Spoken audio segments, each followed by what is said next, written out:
Hello po sa Miss Kitchen. Nagluluto po ako ng lumpiang sariwa. Pero lalagyan ko po siya ng konting karne. Ito po siya. Konti lang po. Yan.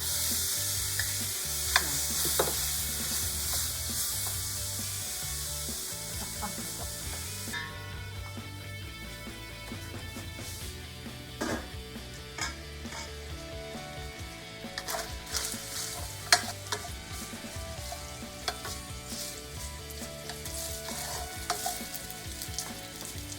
Lalagay na po natin ng tofu. Isasabay-sabay po bawang, sibuyas. Pwede naman pong pagsabay-sabay. Parsley later.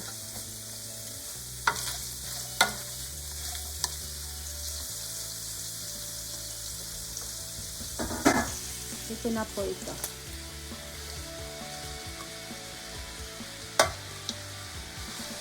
Carrot.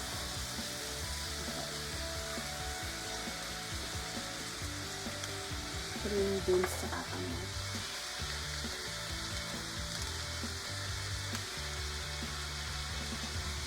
Nor seasoning. Black pepper.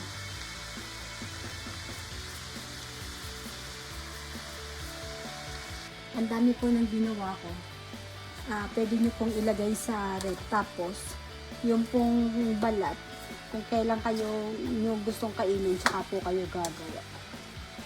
Para nakaredy na po ito. Yun na lang pong balat ang gagawin. Madali lang po yung crepe. Yung pong pambalot. Tatakpan.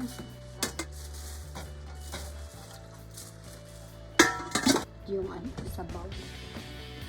Kasi dapat wala sabaw. Lalagay ko na po itong parsley. Ayan po.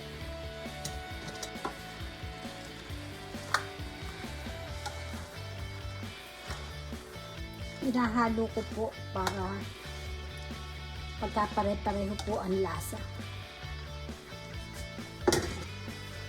Pwede nyo na pong kainin ng ganyan, pero gagawa po tayo ng balat para po balutin.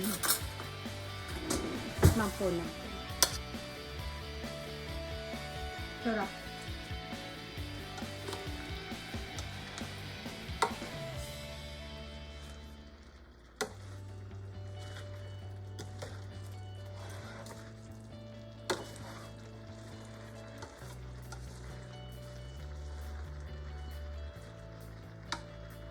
Papatayin ko na po kalan.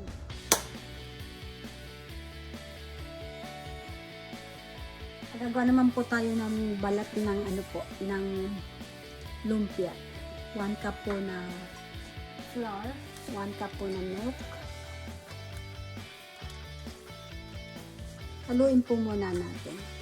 Kasi po, pag nalagyan na po yun ng itlog, mabubuo-buo.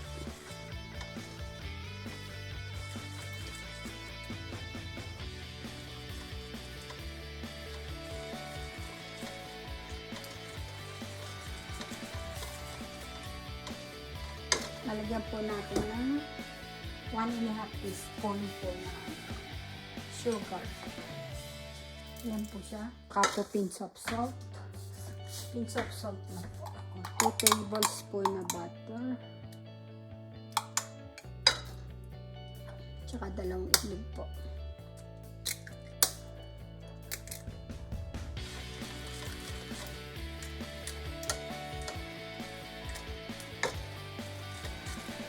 Ito po ang gagawin natin. Dagdagan po natin ng konting na kasi baka maparami po yung flour.